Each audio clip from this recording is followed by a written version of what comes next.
voy a dar, como miro que es mucho, voy a dar 5% en la iglesia, el 2% a la viejita que me da pesar, el otro 2% lo voy a dar para el asilo y el 1% lo voy a dar para...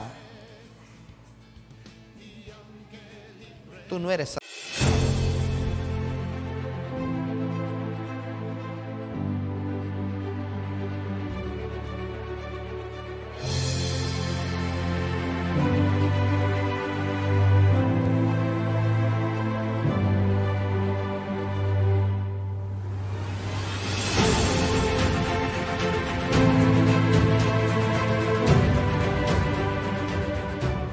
egoísta. Y Judas fue uno de esos. Pero me sorprende cuando llegan donde Jesús y Él les dice, yo les voy a decir quién es el hombre. Siempre nos saludamos con un beso. Entonces para Él no va a ser extraño que yo le di un beso por última vez. Así que al que yo besare ese, amárrenlo, agárrenlo. Pero me sorprende cuando llegan donde Jesús y llegan con espadas, con cuchillos, con palos, con cadenas. Y llega una turba de hipócritas, envidiosos, porque no tenían lo que Jesús tenía. Pero cuando llegan donde Él, Jesucristo está con todos sus discípulos. Está con sus 11 hombres, porque ya uno ya no estaba con Él, ya lo había abandonado. Pero cuando llegan, Jesús ya sabía qué era lo que iba a padecer. Y en el momento que llegan les dice Él, ¿a quién buscan? Y ellos muy envalentonados le dicen, a Jesús Nazareno. Y viene Él y les dice, yo soy. Qué hombría, qué carácter, qué actitud, qué valentía. Qué confianza. Y Él les dice, yo soy.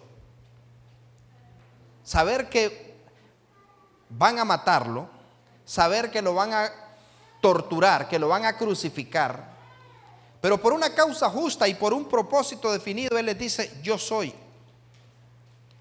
Yo soy.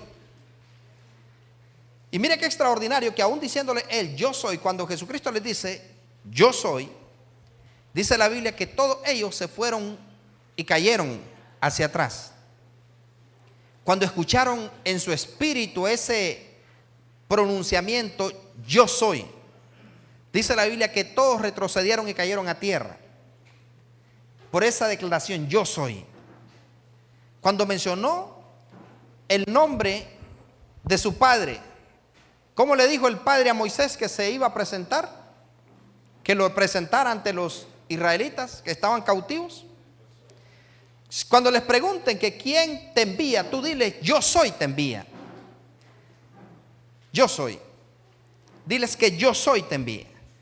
Entonces Jesucristo cuando les dice, yo soy, les está diciendo, mi Padre y yo, uno somos. Yo soy. No voy a hacer, yo soy. Y dice que todos retrocedieron y cayeron a tierra. Pero viene Pedro todavía, agarra una espada y le vuela la oreja a Malco. Y todavía ellos caen a tierra bajo el poder, se levantan y todavía lo quieren apresar. Y les muestra otro milagro más que no está registrado como milagro en la Biblia, pero fue un milagro. Le corta la oreja a Malco. Y viene Jesucristo y agarra el pedazo de oreja y le dice, Pedro, Mike Tyson es en el futuro, no ahorita. Y agarra el pedazo de oreja y se lo pone y el hombre mira que su oreja está completa. Y aún con todo y eso, viendo el poder y viendo el milagro, viendo el favor, todavía prosiguieron con apresarlo. Pero me llama la atención lo siguiente cuando Jesús les dice, si me buscan a mí, dejen ir a estos. Esto lo tengo que enfrentar solo. Jesucristo no dijo, bueno, para no sentirla tanto, maten conmigo a Pedro, maten conmigo a Jacobo, maten conmigo a Juan. No, Él les dice, yo soy el que tengo que responder. Dejen ir a estos, dejen que ellos se vayan, porque es a mí al que buscan. Y yo visualizaba ese asunto. ¿Cuántos de nosotros estaremos dispuestos a sacrificar nuestra comodidad, nuestra tranquilidad, nuestro sueño, nuestra felicidad, nuestro placer, nuestra delicia, nuestra riqueza, nuestra todo, porque alguien esté bien?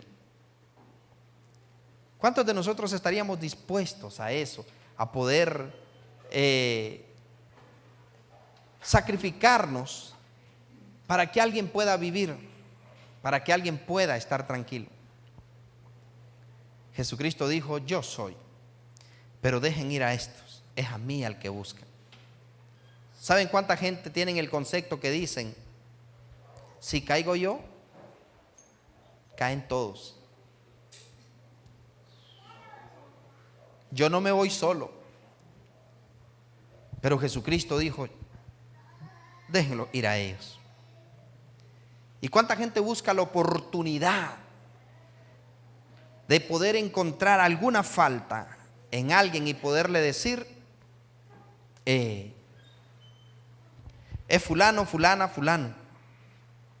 Pero Jesucristo no lo hizo así. Jesucristo demostró su amor aún en medio de su angustia, aún en medio de su tribulación. Él le dijo, dejen ir a estos. ¿Qué dijo? ¿Qué dijo Jesús? Dejadlos que ellos se vayan. Si es a mí que me buscáis, dejen que ellos se vayan. ¿Cuánto estamos dispuestos nosotros a sacrificar por aquellos que amamos o por aquellos que nos rodean? Jesucristo demostró su amor no solo estando crucificado, demostró su amor desde antes. Todavía los cuidó diciéndoles, déjenlos ir. Y yo le aseguro algo, que si Judas, aún habiéndolo vendido, hubiese venido y le hubiese dicho a Jesús, Jesús, me arrepiento de lo que hice y lo lamento, porque Judas sí que se arrepintió, pero lamentablemente hizo lo que es prohibido hacer y no tiene justificación, se suicidó. Dice la Biblia que Judas fue y se ahorcó. La conciencia no lo dejó tranquilo. Y claro, Satanás, aprovechando cada vez que le mete el pie a alguien, primero le mete el pie, lo hace pecar y después lo acusa. Así es el diablo. Primero lo hace pecar y después lo acusa. Vos no podés ir a la iglesia, vos no podés orar, vos no podés tocar la Biblia, vos no podés. ¿Cómo vas a enseñar a otros si vos hiciste esto? Y comienza a acusar. Mete el pie, bota y después se burla. Usted imagínese a Judas. Mel Gibson quiso hacer una réplica de lo que él se imaginaba y tuvo muy buena imaginación de cómo los demonios lo atormentaban a Judas. Y yo me imagino las voces diciéndole, después que lo traicionaste, después de que lo vendiste, acordate cómo te trataba, cómo era con vos. La verdad que lo único que podés hacer es morirte, es quitarte la vida. Y sabe, unas horas después que Judas se ahorcó, ¿a dónde cree que Judas fue a parar inmediatamente? ¿A dónde cree que Judas fue a parar? Hay algunos evangélicos que dicen que a un lugar de descanso. Si el infierno es un lugar de descanso, ¿qué será el lago de fuego? Dice la Biblia que ninguno se perdió sino el hijo de perdición, para que se cumpliese la escritura. Instantáneamente Judas fue a dar al infierno. Según él, iba a acabar con su tormento, iba a acabar con su problema, quitándose la vida, ahorcándose, quitándose la vida. Él iba a acabar con su problema. Pero ¿qué cree que pasó unas horas después que Judas se quita la vida? Jesucristo anduvo 3 días y 3 noches. Todavía Judas se encontró con Jesús, porque Jesús estuvo en el infierno 3 días y 3 noches. ¿Cuál cree que fue el mayor tormento de Judas? ¿Antes de quitarse la vida? ¿Cuando se quitó la vida? ¿O después de quitarse la vida?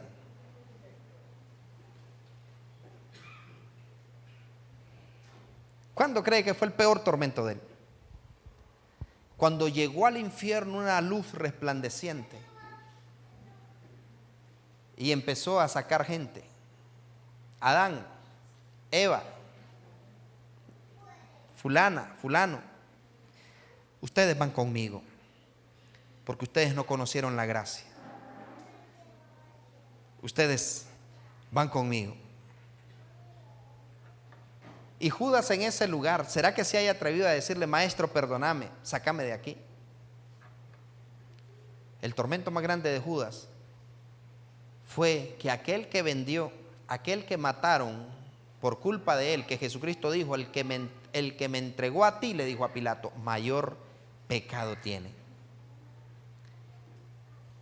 Mayor pecado tiene. El tormento más grande de Judas fue haber visto a Jesús llegar al infierno, porque dice el apóstol Pedro: en el cual fue y predicó a los espíritus encarcelados, los que en otro tiempo, dice la Biblia,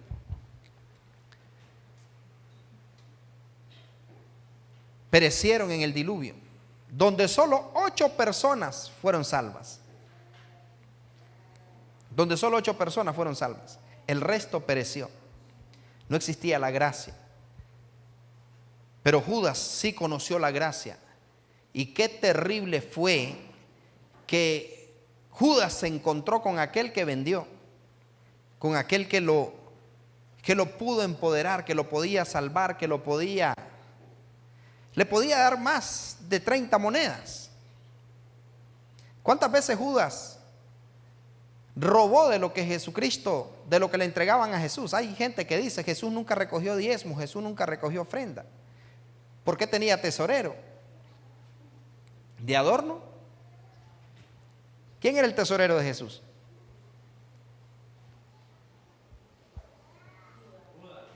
Judas. Judas era el tesorero, él era el que recogía las ofrendas, él era el que recogía lo que a Jesús le entregaban, él era el que lo administraba.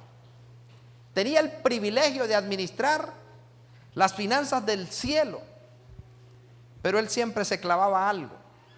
Entonces Judas se pudo haber pagado más de 30 monedas, pero mire cómo es la maldad del enemigo, cómo seduce y le ofrece migajas. Judas podía tener más de 30 monedas. Y yo le aseguro que Jesucristo era tan experto que a los discípulos les demostró que con dinero y sin dinero ellos podían comer, vestir, calzar y saciarse. A Pedro le dijo: de un pez, ¿no? Anda, tiré el anzuelo y el primer pez que saques va a traer plata, va a traer dinero, va a traer un estatero suficiente para pagar tus impuestos y para pagar los míos. Y en efecto Pedro fue y de un pez pudo sacar dinero. Señor, le dicen,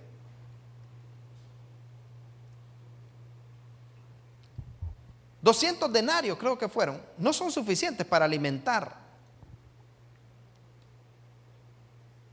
5,000 bocas.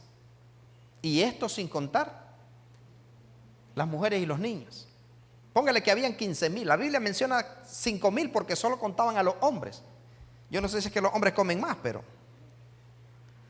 5,000 hombres, dice, sin contar las mujeres y los niños. Y él viene y les dice: denle ustedes de comer.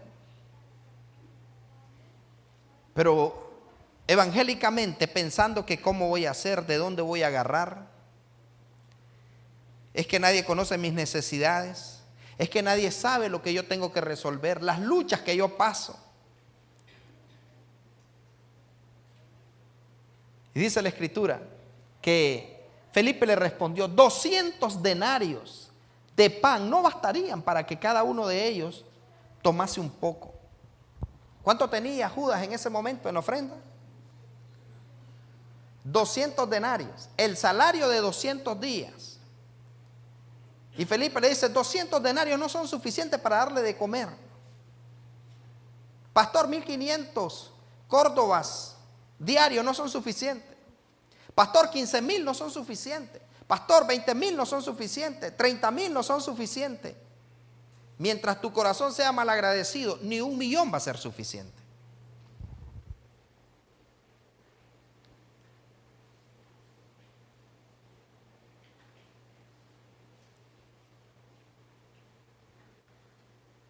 Porque la bendición de Jehová no es el dinero, no son las remesas, no es otro país, no es el banco, la financiera, es la bendición de Jehová. Pero ¿cómo adquirimos la bendición de Jehová? 200 no son suficientes. ¿Cuánto es su ingreso?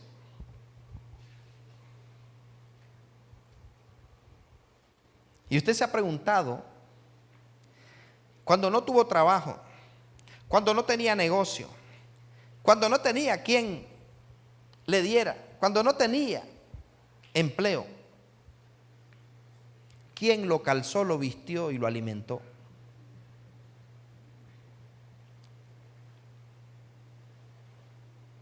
Cuando no tenía para comprar una pastilla, que del dolor se durmió y cuando despertó, despertó sano. ¿Quién fue? Pero no son suficientes. No son suficientes. La bendición de Jehová es la que enriquece y no añade tristeza con ella. ¿Será bendición de Jehová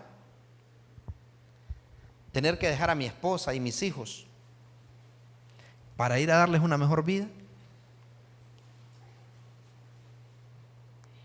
¿Será bendición de Jehová tener que entregar la escritura de la casa, la escritura del carro, la escritura de ese juego de muebles, de esa pantalla? ¿Será bendición de Jehová? O pregunto, ¿será voluntad de Jehová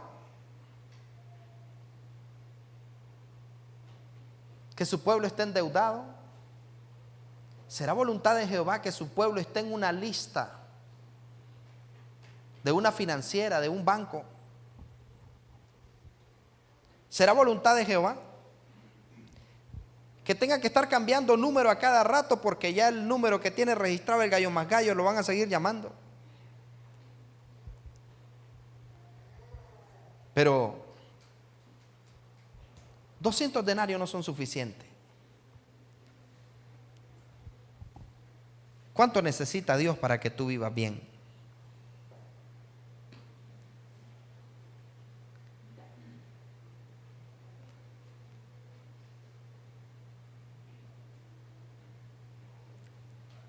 Si tú ganaras el triple de lo que ahora ganas, ¿crees que tu vida mejoraría?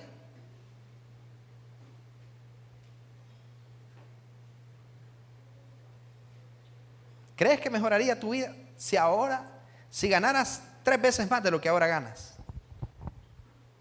Sí, pastor, porque mire, gastarías más.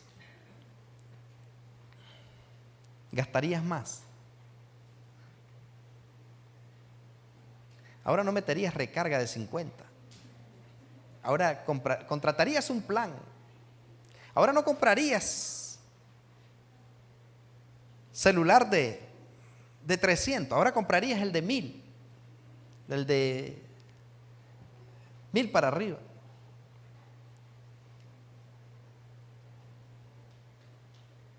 Ya no comprarías cada 5 años auto. Lo comprarías cada año. Porque eso es como la zanahoria y el burro. Siempre va a haber alguna oferta que va a seducir para querer gastar más. Porque nosotros, muchos de los que estamos aquí, antes vivíamos con un salario. Pero de repente Dios comenzó a darnos más. Y el asunto comenzó. Pero ojo y oído con esto.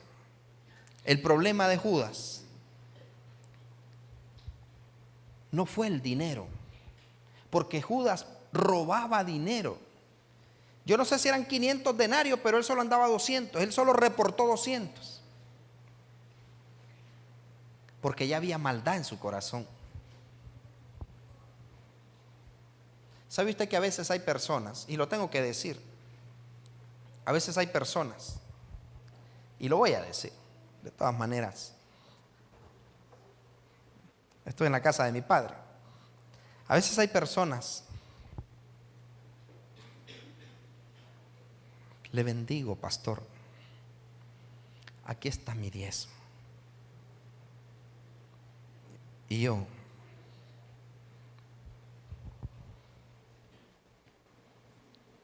qué grosería que mensualmente le estén dando ese salario. Pero en mi espíritu yo sé que no es eso. Y ojo y oído que yo no vengo y digo, voy a ver libro de morosos, enero no ha dado, febrero, ni libro de registro tenemos aquí de quién diezma y quién no diezma. Pero a veces yo digo, y aquí le ve esta llave para que tenga cuidado, a veces yo digo, ¿sabes lo que estás profetizando cuando tú pones un diezmo de un salario que tú no estás ganando? ¿Sabes lo que estás profetizando?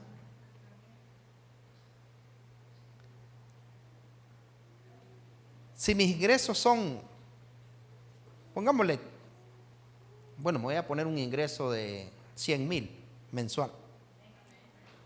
Oye, hay algunos que me quieren ver bien, es que ya saben que los voy a llevar a algún lugar. Si mis ingresos son de 100,000, no vaya a ser y esté la puerta abierta.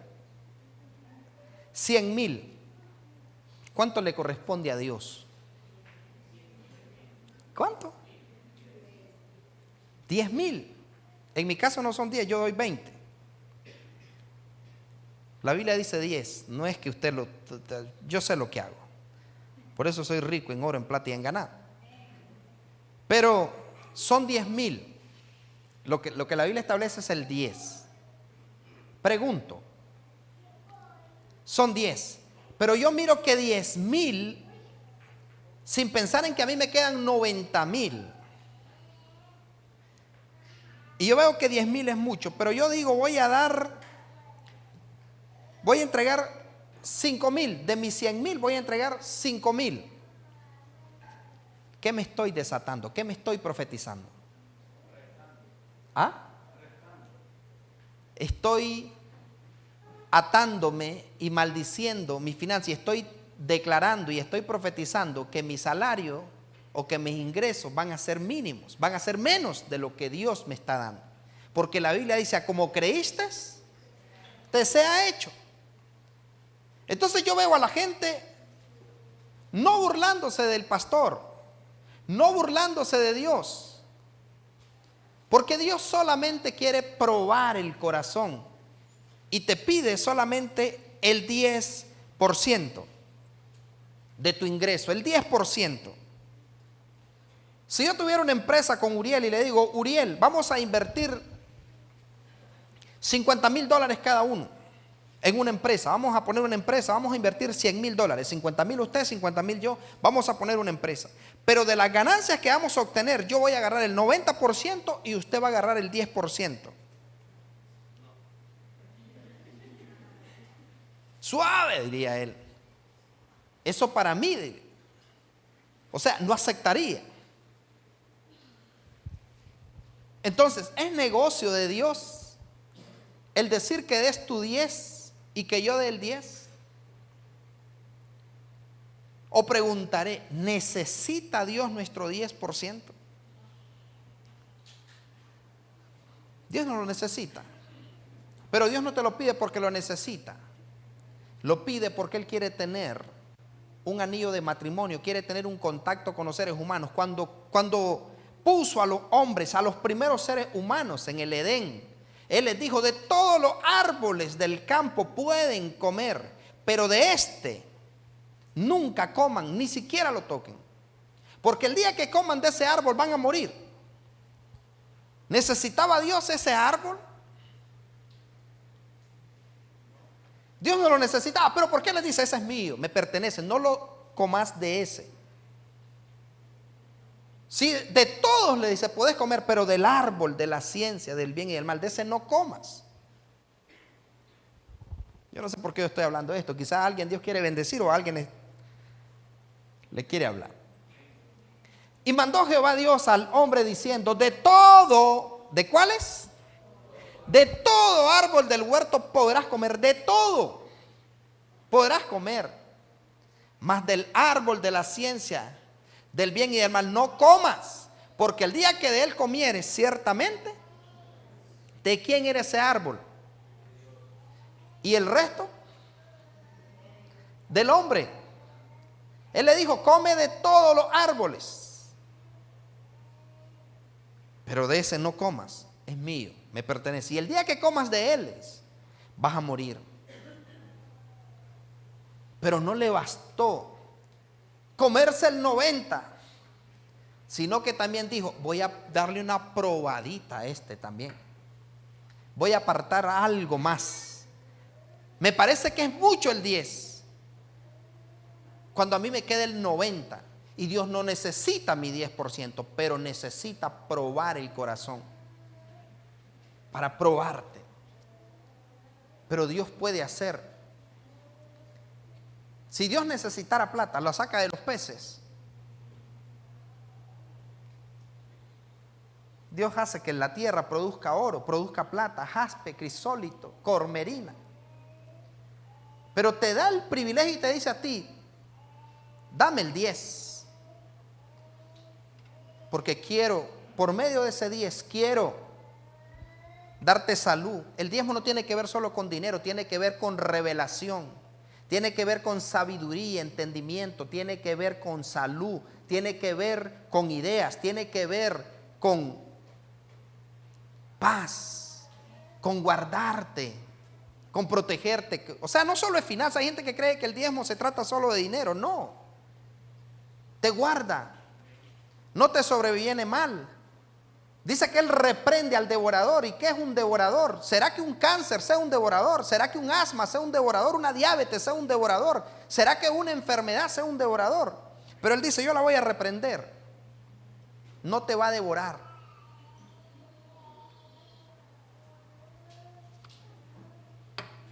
Pero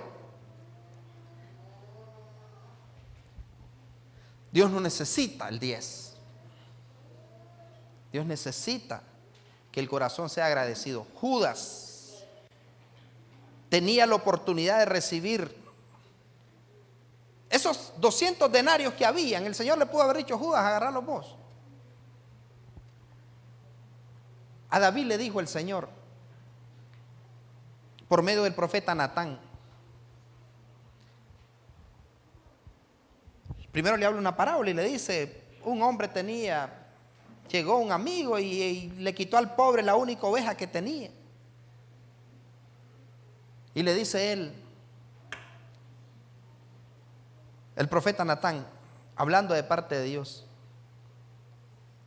si hubieras tenido necesidad, yo te habría añadido más. Y mire lo que le dice. A ver, Isra, si me ayuda. Bueno, por acá dice: no reprenderé también al devorador. Jehová envió a Natán a David viniendo a él y le dijo: había 2 hombres en una ciudad, el uno rico y el otro pobre. El rico tenía numerosas ovejas y vacas, pero el pobre no tenía más que una sola corderita que él había comprado y criado, y que había crecido con él y con sus hijos juntamente, comiendo de su bocado y bebiendo de su vaso y durmiendo en su seno, y la tenía como a una hija. Y vino uno de camino al hombre rico, y éste no quiso tomar de sus ovejas y de sus vacas para guisar para el caminante que había venido a él, sino que tomó la oveja de aquel hombre pobre y la preparó para aquel hombre que había venido a él. Entonces se encendió en furor David en gran manera contra aquel hombre y dijo a Natán: vive Jehová, aleluya. Rambo saca la bazuca. Que el que tal hizo es digno de muerte y debe pagar la cordera con 4 tantos, porque hizo tal cosa y no tuvo misericordia. Entonces dijo Natán a David: tú eres aquel hombre. Así ha dicho Jehová Dios de Israel: yo te ungí por rey sobre Israel, te libré de la mano de Saúl y te di la casa de tu señor y las mujeres de tu señor en tu seno. Además te di la casa de Israel y de Judá. ¿Y qué le dice? Y si esto fuera poco, ¿qué? Te habría añadido mucho más. ¿Por qué pues tuviste en poco la palabra de Jehová, haciendo lo malo delante de sus ojos? A Urías Eteo heriste a espada y tomaste por mujer a su mujer, y a él lo mataste con la espada de los hijos de Amón. Por lo cual ahora no se apartará jamás de tu casa la espada, por cuanto me menospreciaste y tomaste la mujer de Urías Eteo para que fuese tu mujer. Tomó lo que no era de él. Tomó lo que no era de él. Tomó lo que no era de él. Y Dios le dijo: ¿por qué lo hiciste? Yo te hubiese dado más. Yo te hubiese dado más. ¿Puede Dios dar más? Por supuesto. Él da el poder para hacer las riquezas. Y a Dios no lo asusta la inflación. A Dios no lo asusta la globalización. A Dios no lo asusta la crisis mundial, el calentamiento global. A Dios no lo asusta la crisis. Se ríe de ella. Pero generalmente no como David, como Judas. Por 30 monedas perdió el haber estado junto al maestro. No hacía aquel ladrón que aprovechó la oportunidad y le dijo: hoy estarás conmigo en el paraíso. Pero saben, los seres humanos muchas veces son tan miserables y egoístas, que todo lo que se trata de Dios, entre menos se gaste, entre menos se haga, mejor es.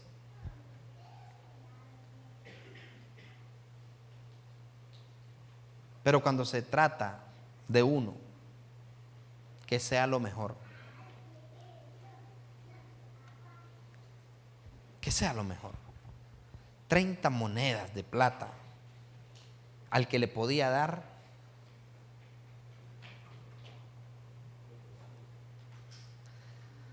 $100 las veces que quisiera. ¿Sabía Jesús que Judas robaba? Por supuesto, pero lo tenía entre los apóstoles. Jesucristo solo debe haber quedado viendo a Judas cuando él venía tipo Giesi y le decía: maestro, hoy solo se recogieron 200 denarios. Y Jesús: está bien, hijo. Pero en su mente Jesús debe de haber dicho: tenés 500 en la bolsa de atrás.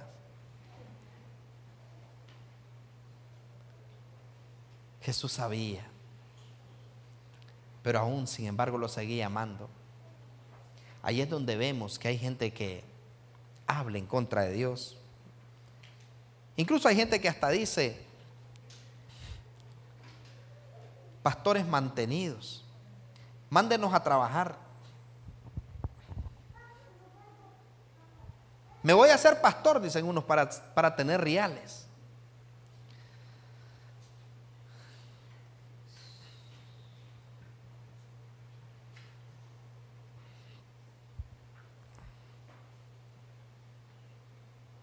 Yo le podría dejar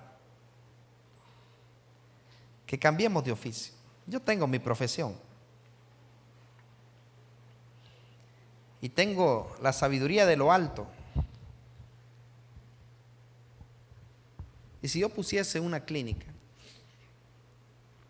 mínimo me podría ganar unos $200 semanal. Y muy poquito todavía. En 40 minutos, $50.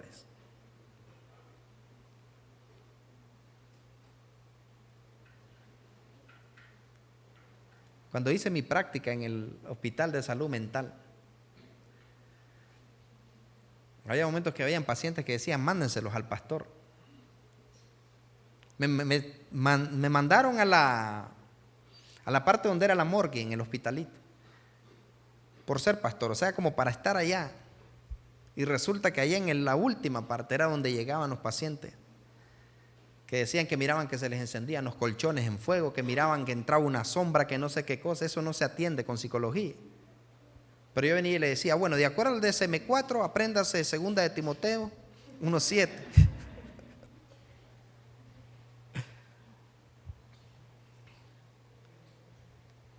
Me decían mis compañeras, pongamos una clínica juntos. Pero yo me preparé para la iglesia y atiendo a gente de gratis. Y no los atiendo 40 minutos. A ustedes no sé cuánto tiempo tengo de estarlos atendiendo. Pero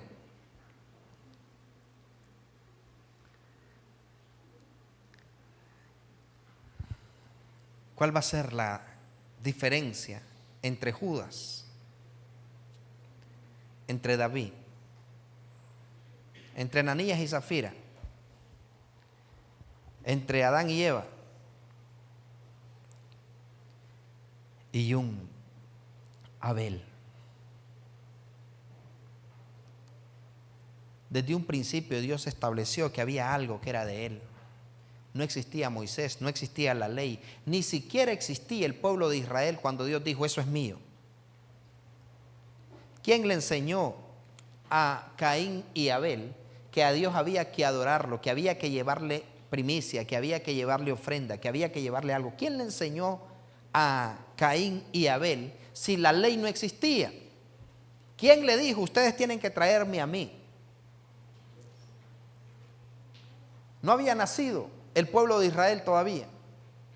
Ni siquiera existía Moisés. ¿Quién le enseñó a Noé que había que ofrecer holocausto cuando salió del arca después del diluvio? ¿Quién le enseñó a Noé que ofreciera holocausto, que ofreciera de los animales limpios holocausto y que Dios percibiera olor grato? ¿Quién le enseñó? ¿Quién le enseñó? A Noé. Bueno, Abel trajo, ¿no? De los primogénitos de sus ovejas, de lo más gordo, no trajo de los torzalosos, no, esa que se está muriendo la voy a dar de ofrenda. Abel trajo también de los primogénitos de sus ovejas, de lo más gordo de ellas. ¿Y qué hizo Jehová? ¿Qué hizo Jehová? ¿Qué hizo con esa primicia? Y miró Jehová ¿cómo? Con agrado a Abel y a su ofrenda. Pastor, gloria a Dios, aquí está.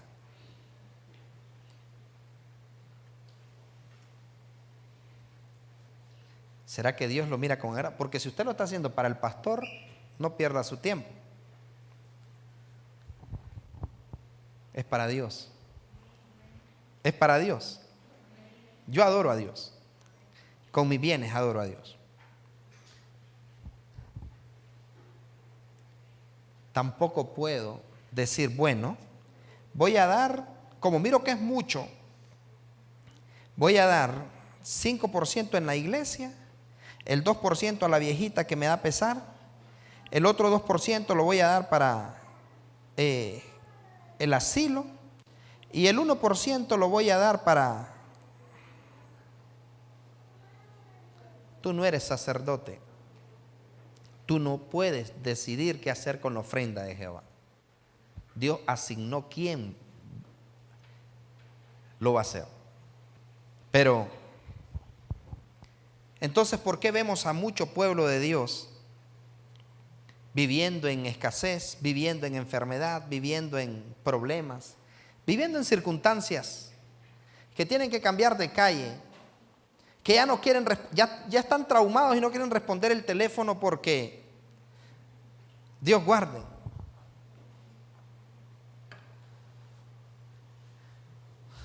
Yo no sé cuántos años tengo ya de tener mi número y gracias a Dios nunca lo he cambiado. A veces incluso me llaman y me dicen, fíjese que fulano de tal no ha venido a pagar la moto. Y yo, ¿y quién es? ¿Y cómo así? No, me dice que lo puso a usted. No, le digo, a mí, mi firma, está mi firma ahí. No, pero mire, es que, y me le podría dar una razón, fíjese que yo no trabajo para ustedes. No trabajo, no recibo yo salario de ustedes. No, pero me le puede dar una razón y todo. No, yo le digo dónde vive. Pero mis amados, Dios quiere que nosotros, sus hijos, tengamos paz, tengamos tranquilidad. Pero lo que no tenían ninguno de ellos y deshonraron a Dios era la gratitud. La gratitud es el motor con la que tú vas a poder decir, Dios, yo no te doy esto porque lo merezcas, te lo doy porque para mí es un privilegio, porque estoy agradecido. ¿Sabe? El diezmo ni es de la ley ni es de la gracia. El diezmo es de la gratitud. De la gratitud. Pero no dejes que Satanás llene tu corazón y te diga, no, pero eso es mucho. O no, otra cosa, hay otro extremo. Hay gente que dice, no, pero es que a mí me da pena dar 5 pesos. Es que a mí me da pena dar 2 pesos. Es que a mí me da pena dar 10 pesos. Hasta que recoja y ajuste los 100 los voy a dar. No, es que Dios no está viendo cantidad. Dios no está viendo, es que a mí me da pena. Yo me convertí a Cristo. Yo me acuerdo que mi diezmo, el diezmo que yo daba, mi primer diezmo, 2 córdobas con 50 centavos de un solo. Ese era mi diezmo. 2 córdobas con 50 centavos. Mi primer diezmo. Pero ¿sabe qué hacía? Lo echaba en el arca de la ofrenda. Porque me daba pena, era más caro el sobre, me daba pena meter en un sobre 2 córdobas con 50 centavos. Entonces yo lo echaba en la ofrenda. Hasta que alguien que sí conocía la Biblia, estábamos en un grupo allí y viene y dice, fulano, le dice, ¿vos cómo entregas el diezmo? No, le dice, yo anoto todo lo que vendo y al final del día yo aparto lo de Dios y doy el 10%. Ah, le dice, está bien. Y vos, fulano. Y yo dije, que no me pregunte a mí, que no me pregunte a mí. Y me dice, Ángel, ¿y vos? 10 más. Sí, pero me mira él, que digo yo, sí, pero viendo hacia abajo. Y me dice él, 10 más. Sí, le digo. ¿Y cómo lo hace? Bueno, le digo, como es para Dios, yo lo echo en ofrenda. Porque me da pena que sepan que son 2 córdobas con 50 centavos. Y se agarra la cabeza y me dice, así me dijo, cascarudo, con razón estás en la condición que estás. Y yo, pero si es para Dios y yo lo echo en ofrenda, no, me dice, diezmo es diezmo y ofrenda es ofrenda. La ofrenda tiene un destino que no lo tiene el diezmo. Y le digo, pero es que, y claro, en la iglesia donde yo estaba había un libro, un registro. Enero, familia tal. Marzo, familia tal. Entonces yo decía que pongan allí enero 2 córdobas con 50 centavos. Entonces a mí me daba pena y entonces yo le dije a él, pero es que mire, es que son 2 córdobas con 50 centavos. Dios no mira tu cantidad, Dios mira tu corazón. Y si son 2 córdobas con 50 centavos, 2 córdobas con 50 centavos es lo que vas a dar. Y yo, pero no, me dice, hacelo. Y vas a ver lo que Dios va a hacer. Y me acuerdo yo que meto en el sobre los 2 córdobas con 50 centavos. Ángel Gabriel Quintero. 2 córdobas, punto 50. Y me voy y los entrego. Ya estaba en el libro. El asunto es que después eran 5. Después eran 10. Después eran 20. Después eran 100. Después eran 1000. Después eran 2000. Y fue creciendo. Y hoy Mis diezmos los llevo en dólares y los llevo en Córdoba desde hace muchos años. Porque si recibo en dólares, los doy en dólares, ¿no? Lo que sembramos, cosechamos. Si recibo en Córdoba, el asunto es que comencé a hacerlo a como era y empecé a darme cuenta que se fueron las enfermedades. Comencé a entender la Biblia, comencé a ver la revelación, comencé a prosperar, comencé a tener conocimientos que otros no tienen, a tener revelación que otros no tenían, y empecé a ir a lugares donde otros no podían estar. Comenzó Dios a catapultarme, pero hubo algo que me marcó y fue el ser agradecido. Mi mamá me decía, Henry, caballo, me decía, ese hombre sinvergüenza camina en doble cabina y vos a pie, manteniendo a ese mantenido, sinvergüenza. Y yo, no, mamá, mirá, me decía, ¿cómo caminás vos y cómo te malmatás? Mirate las manos. Y él tranquilamente con la Biblia, cómo los engaña y que no sé qué, manteniendo a ese hombre. Y resulta que al pasar de los meses, también ella estaba manteniendo al pastor. Mirá, me decía, yo puedo mandar un diezmo. Claro, la Biblia dice que todos los hombres deben de hacer. Hay gente que dice que yo no soy bautizado, por eso no diezmo. Es que yo no voy a la iglesia, por eso no diezmo. Es que yo no soy evangélico, por eso no diezmo. La Biblia dice, ¿robará el hombre a Dios? Pues vosotros me habéis robado, dice toda la nación. Pero Dios pregunta, ¿robará el hombre a Dios? No dice el evangélico, el católico, el bautista, el adventista, el mormón, el testigo de Jehová, el hombre. Porque es al hombre a que Dios, desde que estableció al ser humano, le dijo, hay algo que a mí me pertenece. Entonces, ¿cuál fue el problema de don Judas? Que menospreció que Dios lo podía sustentar, que Dios lo podía prosperar. Judas hubiese tenido la cantidad que quisiera, pero él se quiso ir de un solo y menospreció a Jesús. Lo vendió, queriendo sacar un beneficio que al final no fue beneficio. Porque a veces parece, ¿no?, que se está sacando un beneficio. Pero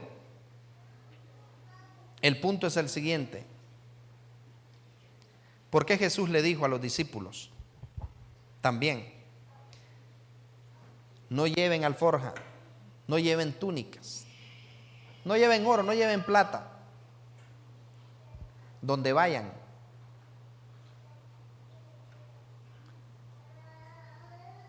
les van a dar lo que necesiten. Porque el obrero, les dijo él, es digno de su salario.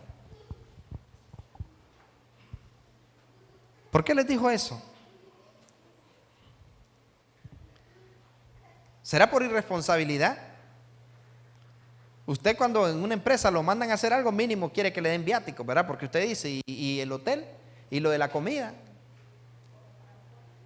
el transporte. Entonces Jesucristo les dijo, ustedes no lleven ni oro, ni plata, ni calzado, no llevéis bolsa, ni alforja, ni calzado, y a nadie saludéis por el camino, no vaya a ser le pidas prestado. Eso no dice, ¿verdad? Pero es una imaginación. En cualquier casa donde entráis, primeramente decid pase a esta casa. Y si hubiera ahí algún hijo de paz, vuestra paz reposará sobre él, y si no, se volverá a vosotros. Y posad en aquella misma casa, comiendo y bebiendo lo que os den. ¿Por qué? Porque el obrero es digno de su salario. No os paséis de casa en casa. ¿Quién ordenó eso? Jesucristo mismo. ¿De qué se trata eso? Comida, hotel, bebida y descanso. ¿Producto de qué? De su trabajo. ¿Y cuál era el trabajo de ellos? ¿Cuál era su trabajo? Predicar el evangelio. Por eso el apóstol Pablo repite unos años después y dice el apóstol Pablo, no pondrás bozal al buey que trilla. ¿Tiene Dios cuidado de los bueyes? Dice, lo dice enteramente por nosotros. Pero dice Pablo que así también ordenó el Señor, que a los que anuncian el evangelio, que vivan del evangelio. Entonces, dice Porque en la ley de Moisés está escrito: no pondrás bozal al buey que trilla. ¿Tiene Dios cuidado de los bueyes? ¿O lo dice enteramente por nosotros? Pues por nosotros se escribió. Porque con esperanza debe arar el que ara, y el que trilla con esperanza ¿de qué? De recibir del fruto. Si nosotros, mira la pregunta de Pablo, si nosotros sembramos entre vosotros lo espiritual, ¿qué dice? Es gran cosa si segáremos de vosotros lo material. No, es que Pablo, dicen algunos, Pablo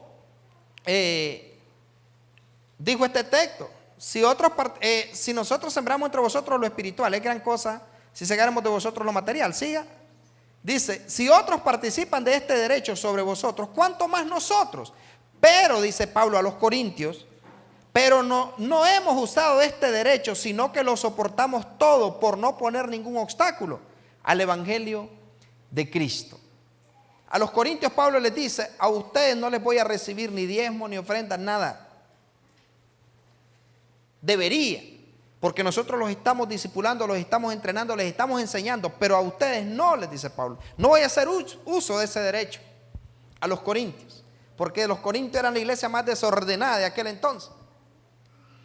Entonces dicen algunos: pero Pablo no recibía diezmo porque Pablo tenía una empresa de carpa. Es cierto, pero el apóstol Pablo, vea lo que dice allí mismo en Corintios.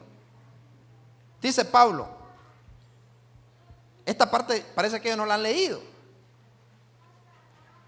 Bueno, dice allí, no sabéis que los que trabajan en las cosas sagradas comen del templo, y que los que sirven al altar del altar participan. Así también ordenó, ¿quién? Ordenó el Señor. ¿Cuál Señor? ¿Cuál Señor? Jesús. ¿Qué ordenó el Señor? A ver, ¿qué orden dio Jesús? A los que anuncian el evangelio, que vivan del evangelio. Lo ordenó el Señor. Por eso les dijo: no lleven túnica, no lleven 2 pares de calzado. O sea que Jesucristo dio la orden y le dijo: ustedes me les van a dar comida, calzado, ropa y todo. 38, 30.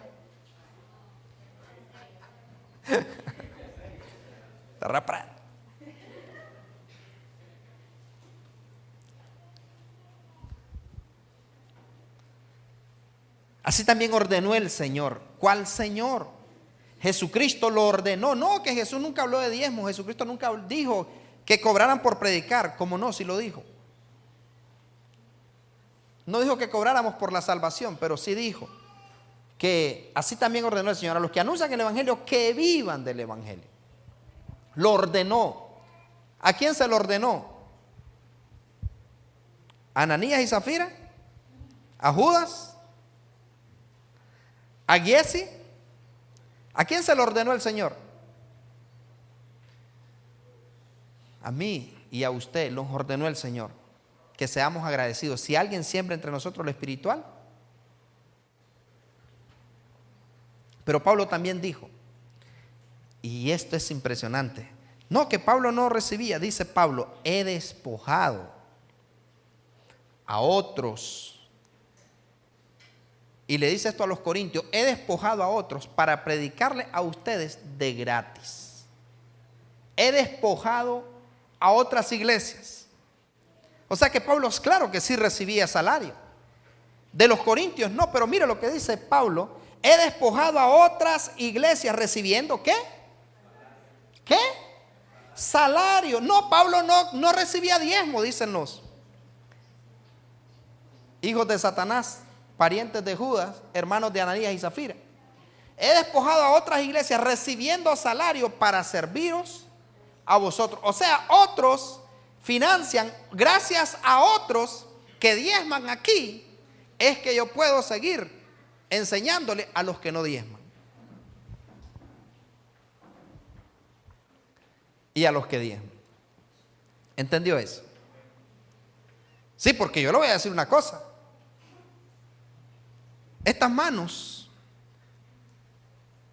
trabajaron en albañilería, en carpintería, en mecánica, en electricidad, en tabaco, en en cajas de puro, trabajaron haciendo zanja, trabajaron descargando camiones, trabajaron, y ahora que sé manejar bien agarro un taxi. Sé locución, también puedo trabajar en una radio. No le tengo miedo a las cámaras, puedo conducir un programa de televisión. Soy psicólogo clínico muy bueno, puedo poner mi clínica. Entonces, si Dios como siervo de Dios no me sustentara, yo le aseguro que hace tiempo que me voy a estar quebrando la cabeza. Entonces Pablo es lo que dice, ¿no? He despojado a otras iglesias, recibiendo salario para predicarles. ¿A quiénes cree que Pablo les dijo eso? A los corintios, porque eran buenos a decir, y ya viste el apóstol Pablo, anda burro nuevo.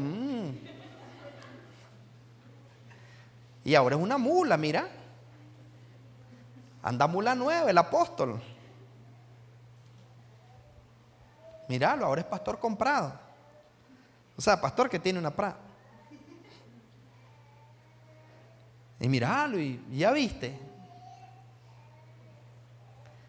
Seguramente ellos. Entonces Pablo dice, he despojado a otras iglesias recibiendo salario para serviros a vosotros.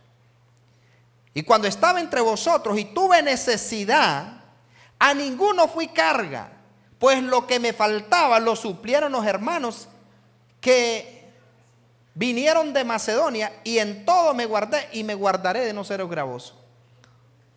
O sea, eran buenos a criticar a Pablo. Entonces Pablo dice, cuando tuve necesidad, igualmente yo les pregunto, yo aquí meto mi cara y a veces yo presto dinero y prefiero que se pierda, no me gusta cobrar. Por eso se me pierden los libros, ¿no? Pero yo prefiero pagar en vez de discutir. Pero cuando yo ministro aquí ofrendas, menciónenme un día en que yo haya recogido una ofrenda aquí o en algún cierre de ayuno que les haya dicho, es para pagar agua, luz de mi casa, necesito que me ayuden, que mi hija o mi hijo o mi esposa necesita tal cosa. Menciónenme un día en que haya recogido una ofrenda para nosotros como familia pastoral. Un día, menciónenme un día. Jamás lo he hecho. Que yo recuerde, nunca he recogido una ofrenda para mí ni para mi familia. Pastor, ¿y usted ha pasado necesidades? ¿Sí? ¿Sí? A veces me he pasado el tiempo con el recibo de luz, con el recibo de agua. A veces me he quedado sin saldo. A veces hemos tenido que poner la cocina eléctrica porque se fue el gas. A veces hemos tenido que pedir RAI.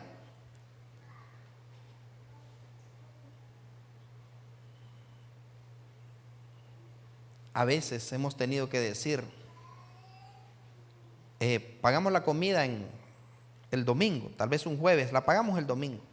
Pero nunca les he dicho, hermanos, una ofrenda de amor para el pastor. Y espero nunca hacerlo. Y nadie, de toda la gente que ha pasado por este ministerio, nadie puede decir que algún día yo les mendigué dinero, que algún día yo mendigué algo. Nunca. Porque Dios es suficiente para sustentarme. Y hoy en día no pasan 24 horas sin que mi cartera tenga plata. Hay muchos macedonios que sí son agradecidos y que quizá no les dedico el tiempo que les dedico a los de aquí, pero sí. Un día de esto me llamó una hermana, estaba a punto de perder su casa por $300,000 nada más, y la recuperó por mi consejo, por mi orientación, mi asesoría y por mi oración. Y la mujer, Dios la respaldó y recuperó su casa. Antier creo que fue que me llamó y me dice, pastor, ¿qué quiere que le mande? Mi mamá va para Nicaragua, ¿qué quiere que le mande? ¿Sabe? Le cambié la plática. Porque cuando alguien quiere dar algo, no necesita de preguntar qué quiere que le lleve o qué quiere que le mande. Es como cuando usted le dice a alguien, quiere fresco, quiere almorzar, quiere café. Usted a mí me pregunta que si quiero algo y yo le digo no. No, tranquilo, más adelante o más luego, buscando el pretexto de escapar. Pero en mi casa la orden es: no pregunten si quieren, llévenle. Si no se lo come o lo deja, pues se le alinea para que lo lleve. Entonces, ¿sabe? Le di su consejo, la bendije, la aconsejé y le dije qué hacer, que no se, por otras decisiones que iba a tomar la persona. Pero no le dije. Me dice: ¿qué quiere que le mande? Y no le dije nada, porque mi padre es suficiente para sustentarme. Mi padre es suficiente. Me pongo los zapatos que quiero, me pongo la ropa que Xiomara me da. Dios me sustenta y a usted también nos sustenta. Pero sea agradecido.